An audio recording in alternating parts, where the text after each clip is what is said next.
안녕하십니까. 3월 27일 금요일 말씀 묵상 함께 시작하겠습니다. 오늘은 사순절 제 33번째 날입니다. 예수님의 십자가 은혜를 기억하시고 예수님께서 그 고통 당하시면서 나의 모든 죗값을 치러주셨음을 기뻐하며 감사하는 귀한 하루 보내실 수 있기를 기도합니다. 오늘 본문은 사무엘하 16장 1절에서부터 14절까지 말씀이고요. 성경 통독하실 부분은 사무엘상 14장과 15장입니다. 오늘 본문에서 드디어 다윗이 그 죗값을 다 치르는 모습을 볼 수 있는데요. 그 마지막 부분입니다. 일단 본문이 좀 기니까 먼저 말씀을 보시고 묵상을 이어나갔으면 좋겠습니다.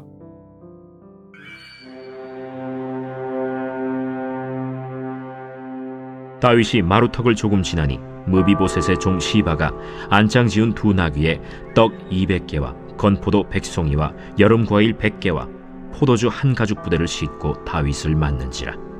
왕이 시바에게 이르되, 내가 무슨 뜻으로 이것을 가져왔느냐? 나귀는 왕의 가족들이 타게 하고 떡과 과일은 청년들이 먹게 하고 포도주는 들에서 피곤한 자들에게 마시게 하려 함이니이다. 내 주인의 아들이 어디에 있느냐? 예루살렘에 있는데 그가 말하기를 이스라엘 족속이 오늘 내 아버지의 나라를 내게 돌리리라 하나이다. 무미보셋에게 있는 것이 다 내 것이니라. 내가 절하나이다. 내 주 왕이여, 내가 왕 앞에서 은혜를 입게 하옵소서. 다윗 왕이 바후림에 이름에 거기서 사울의 친족 한 사람이 나오니 게라의 아들이요 이름은 시므이라. 그가 나오면서 계속하여 저주하고 또 다윗과 다윗 왕의 모든 신하들을 향하여 돌을 던지니 그때 모든 백성과 용사들은 다 왕의 좌우에 있었더라. 시므이가 저주하는 가운데 이와 같이 말하니라. 피를 흘린 자여, 사악한 자여, 가거라, 가거라. 사울의 족속의 모든 피를 여호와께서 내게로 돌리셨도다. 그를 이어서 내가 왕이 되었으나 여호와께서 나라를 내 아들 압살롬의 손에 넘기셨도다. 보라, 너는 피를 흘린 자이므로 화를 자초하였느니라 하는지라. 스루야의 아들 아비새가 왕께 여짜오되, 이 죽은 개가 어찌 내 주 왕을 저주하리까? 청하건대 내가 건너가서 그의 머리를 베게 하소서. 스루야의 아들들아, 내가 너희와 무슨 상관이 있느냐?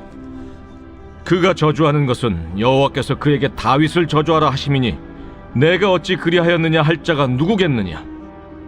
또 다윗이 아비새와 모든 신하들에게 이르되, 내 몸에서 난 아들도 내 생명을 해하려 하거든 하물며 이 베냐민 사람이랴. 여호와께서 그에게 명령하신 것이니 그가 저주하게 버려두라. 혹시 여호와께서 나의 원통함을 감찰하시리니 오늘 그 저주 때문에 여호와께서 선으로 내게 갚아주시리라. 다윗과 그의 추종자들이 길을 갈 때 시므이는 산비탈로 따라가면서 저주하고 그를 향하여 돌을 던지며 먼지를 날리더라. 왕과 그와 함께 있는 백성들이 다 피곤하여 한 곳에 이르러 거기서 쉼이라. 다음 본문부터 압살롬이 어떻게 무너져 가는가를 설명해 가는 부분이 나오거든요. 근데 오늘 본문은 다윗이 그 모든 죗값을 다 치렀구나 하는 것을 깨닫게 해줍니다. 그리고 오늘 등장하는 두 사람에 의해서, 그런데 이 두 사람이 의인이 아니에요. 악인들인데, 그런데 이 두 악인들에 의해서 다윗의 왕권이 무너지지 않겠구나 하는 것을 알게 합니다. 그리고 독특하게도 이 두 사람은 모두 사울과 관련된 사람들이에요. 우선 다윗의 왕권이 계속 유지되겠구나 하는 것을 깨닫게 하는 사람은 바로 이 무비보셋의 종 시바입니다.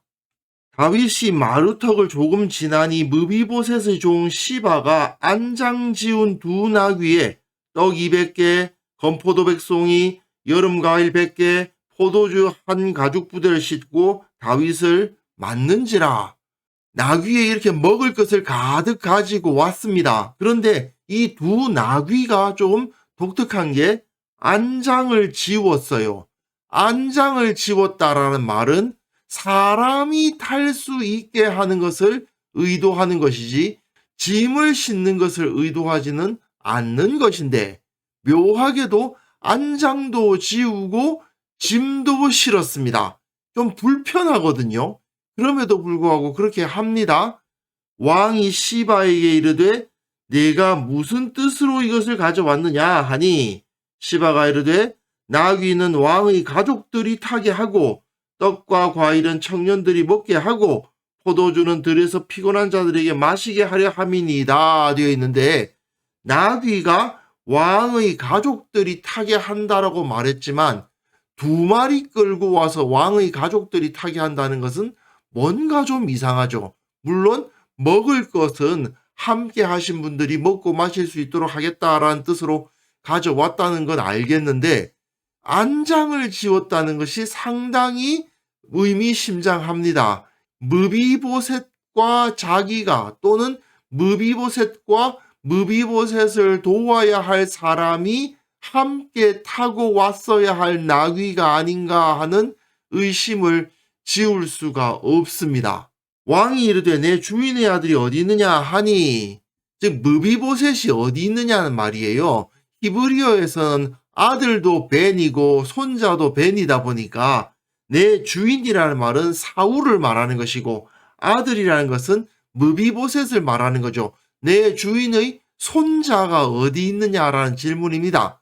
그런데 시바가 왕께 아뢰되 예루살렘에 있는데 예루살렘에 머물러 있습니다. 그가 말하기를 이스라엘 족속이 오늘 내 아버지의 나라를 내게 돌리리라 하나이다 하는지라. 무비보셋이 지금 이 기회에 사울의 왕권을 자기가 가지려고 합니다라고 말을 하고 있어요. 성경 해석하시는 분들 중에 어떤 분들은 시바의 이 말을 믿는 분들도 있긴 합니다. 그러나 제가 보기에는 사무엘서 기자의 이후 기록을 보았을 때 이건 분명히 시바의 모함입니다. 이 시바와 무비보셋이 어떤 관계인지를 이해를 해야 돼요. 시바는 원래 사울의 시종이었습니다. 그런데 사울과 요나단이 죽으니까 사울의 재산을 마치 자기 것인 양 쓰고 있었단 말이죠. 그런데 다윗이 왕이 되면서 사울과 그의 온 집에 속한 것은 내가 다 내 주인의 아들에게 주었노니, 내 주인의 아들이 바로 무비보셋이에요. 무비보셋에게 그 모든 재산의 소유권을 주고 시바는 결국 다시 종으로 돌아갈 수밖에 없었습니다. 그런 상황에서 무비보셋이 지금 사울의 왕권을 자기가 가질 수 있을 것이라고 생각하고 있습니다. 이렇게 말했다는 것은 모함일 가능성이 매우 높죠. 게다가 19장에 보시면 사울의 손자 무비보셋이 내려와 왕을 맞으니 그는 왕이 떠난 날부터 평안히 돌아오는 날까지 그의 발을 맵시 내지 아니하며 그의 수염을 깎지 아니하며 옷을 빨지 아니하였더라고 되어 있죠. 사무엘서 기자가 이렇게 쓰고 있는 이유가 무엇입니까? 무비보셋이 만약 시바가 한 말처럼 생각을 했다면 이런 행동을 했을 리가 없지 않습니까? 왕이 그에게 물어 이르되 무비보셋이여 내가 어찌하여 나와 함께 가지 아니하였느냐 하니 대답하되 내 주 왕이여 왕의 종인 나는 다리를 절므로 내 나귀의 안장을 지워 그 위에 타고 왕과 함께 가려 하였더니 내 종이 나를 속였다라고 되어 있거든요. 그리고 무비보셋은 시바가 자신을 모함했다고 주장하고 있습니다. 시바의 말이 맞느냐, 무비보셋의 말이 맞느냐를 생각해 본다면 아무리 봐도 이건 무비보셋의 말이 맞죠. 그런데 다윗은 왕이 시바에게 이르되 무비보셋에게 있는 것이 다 내 것이니라 하니라. 시바가 이르되 내가 절하나이다 내 주 왕이여 내가 왕 앞에서 은혜를 입게 하옵소서. 이런 말을 하면서 결국은 원래 자기가 가지고 있었던 사울의 집의 소유권을 회복하는 것을 볼 수가 있습니다. 다윗이 시바의 말에 속았다고 볼 수 있겠죠.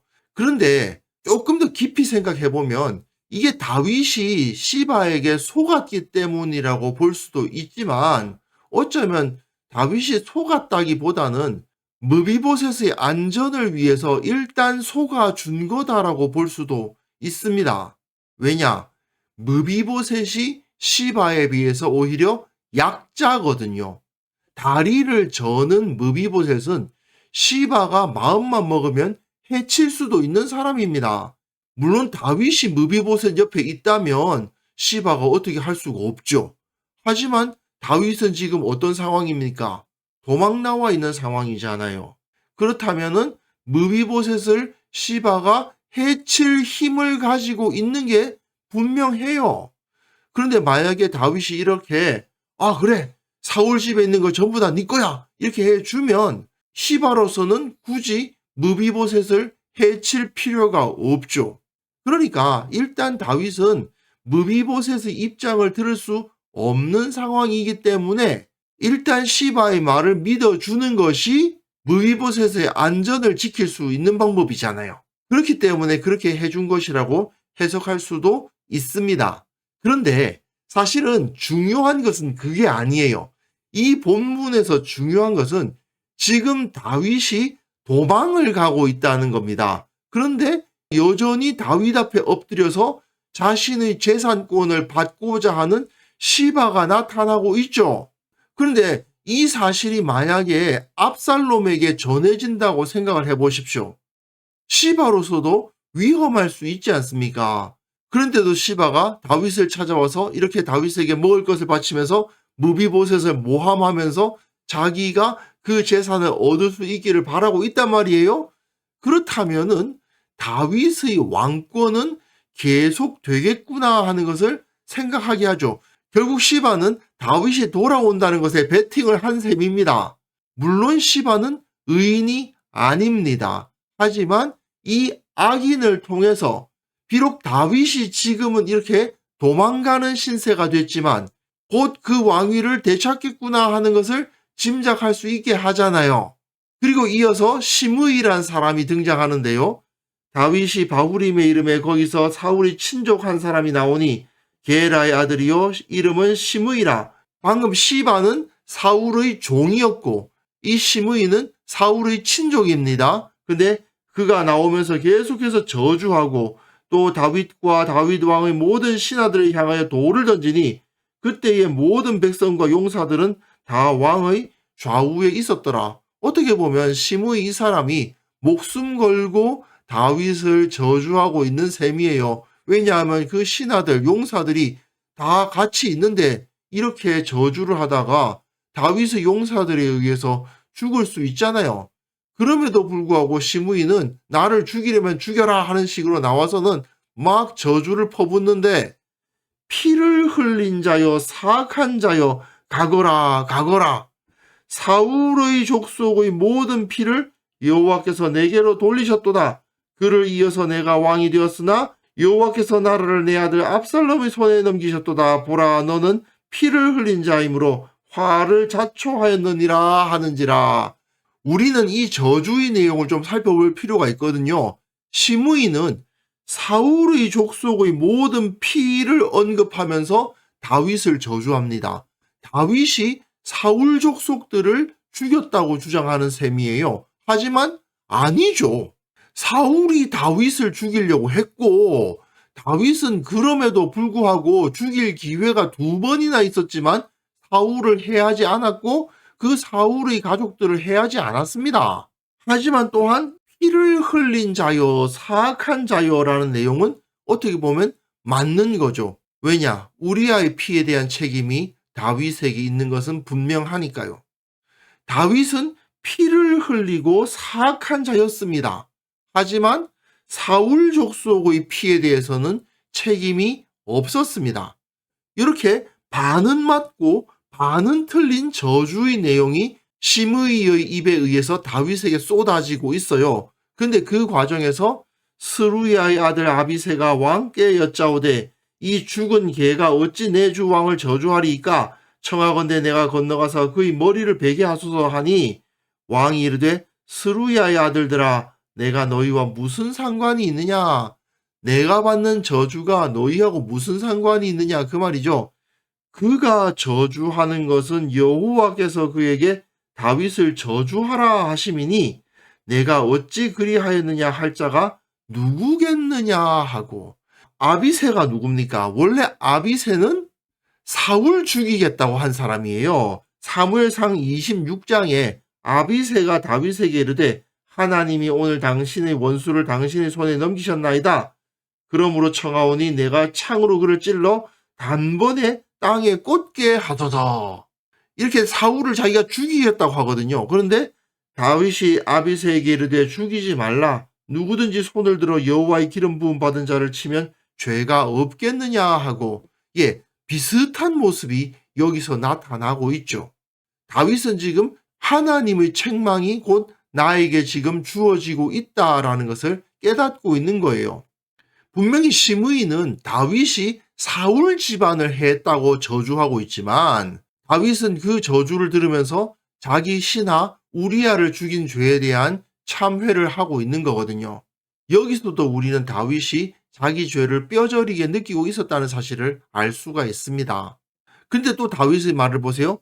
또 다윗이 아비새와 모든 신하들에게 이르되 내 몸에서 난 아들도 내 생명을 해하려 하거든 하물며 이 베냐민 사람이랴. 여호와께서 그에게 명령하신 것이니 그가 저주하게 버려두라. 저 저주도 결국 나에게 주어지는 형벌이다.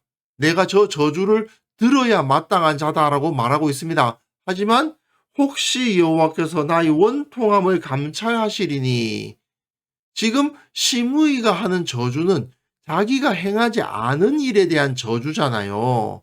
그러니까 오늘 그 저주 때문에 여호와께서 선으로 내게 갚아주시리라 하고, 저렇게 내가 하지도 않은 일에 대한 저주를 내가 묵묵히 듣고 있으면 그 저주 때문에 내가 우리아 죽인 것에 대한 죗값으로 하나님이 생각해 주시지 않겠느냐. 하나님께서 내 죄를 사해 주실지도 모르지 않느냐. 그런 기대를 표현하고 있는 거죠.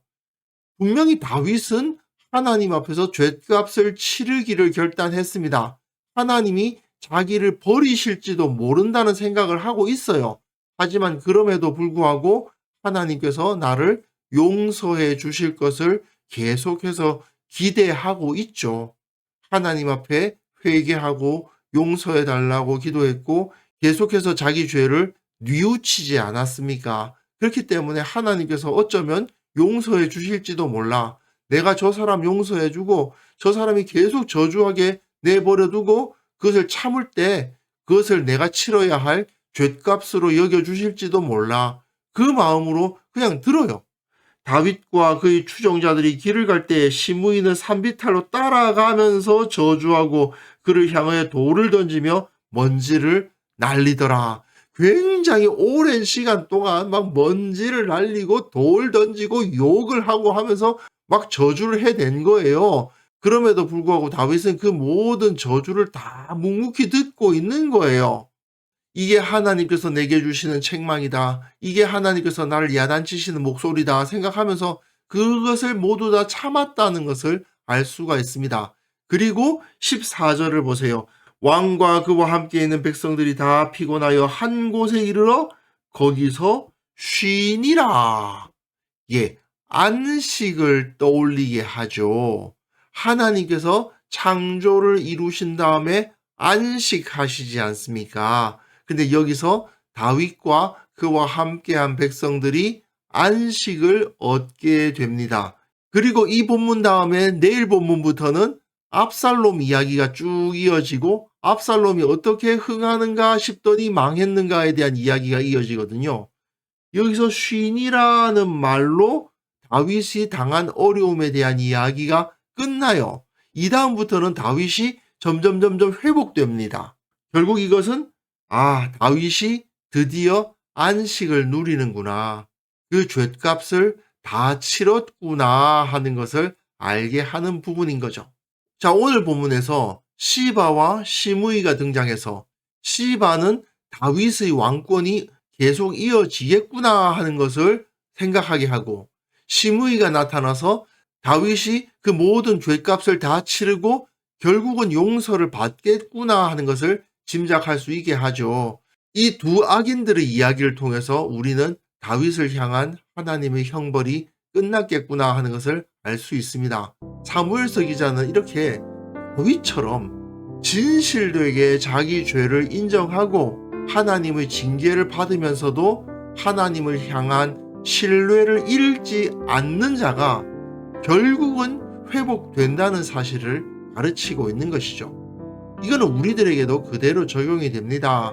물론 죄는 안 지어야 됩니다. 하지만 혹시 죄를 범했다면 하나님을 의뢰하고 회개하고 죗값을 달게 받겠노라는 태도를 가져야 됩니다. 그랬을 때 우리는 하나님의 자녀라는 지위를 잃지 않을 수 있는 것이죠. 물론 죄로 인한 고통을 피할 수 없을 수도 있습니다. 하지만 하나님은 우리에게 회초리를 때리시면서도 우리가 진실하게 회개할 때, 내가 저지른 죄에 대해서 후회하고 참회할 때 사랑해 주시고 회복시켜 주신다는 것을 잊지 말아야 되겠습니다. 혹시 우리가 죄악 가운데 있다면, 이 죄의 문제가 우리 가운데 남아 있다면 이 은혜의 하나님을 반드시 기억해야만 되겠습니다. 그래서 이 시간 함께 기도하실 때에는요, 용서하시고 회복시키시는 하나님의 은혜를 믿으며 늘 주님 앞에서 신실하게 거룩하게 살아가게 하옵소서. 특별히 한국교회가 죄를 회개하고 온전히 거듭나면 이 땅을 향해 보냄받은 그 사명을 회복시켜 주실 것이라는 것을 믿고 함께 기도하는 시간을 가졌으면 좋겠습니다. 기도하겠습니다.